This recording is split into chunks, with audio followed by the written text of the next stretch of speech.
Hi, I'm Joanna Lapari, and this is episode 14 of ADL in the time of COVID. More stories from my life. I watched the HBO docu-series, The Vow, about the cult group NXIVM, which actually started out as an innocuous help group. Well, and that's a pretty traditional thing. Some help groups, self-help groups, turn into cult groups. When I was a kid, the big self-help thing was Norman Vincent Peale.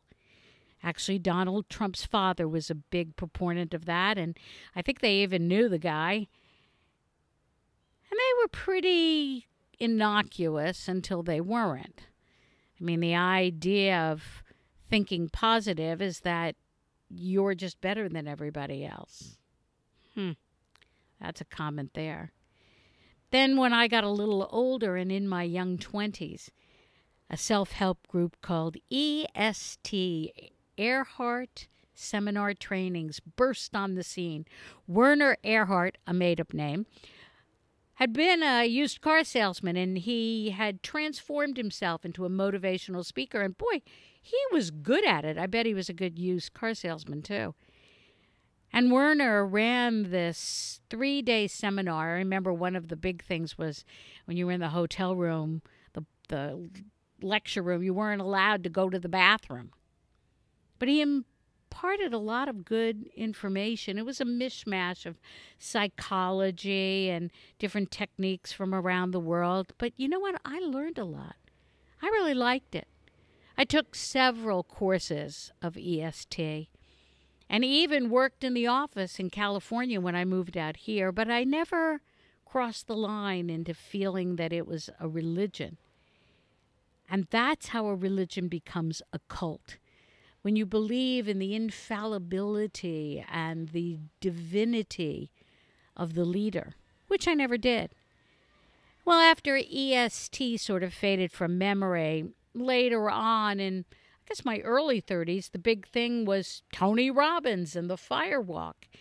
Here, Tony Robbins, who's gone on to major fame as a motivational speaker, had this seminar, and at the end of it, you walked across burning coals in bare feet.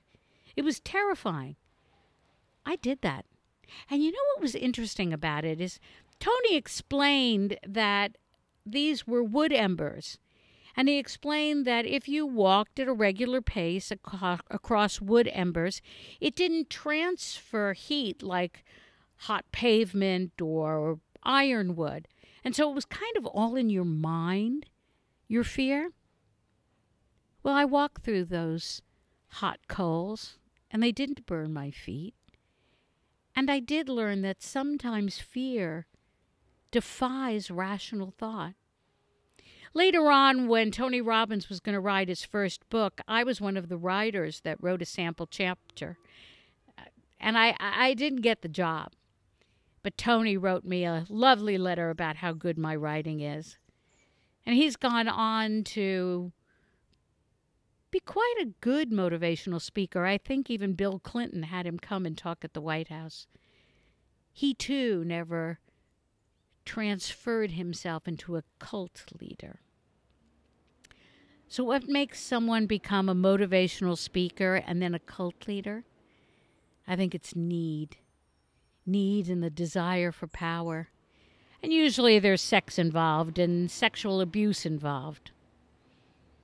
Well, my word of wisdom, be careful. There's good advice and good experiences, but don't get suckered in.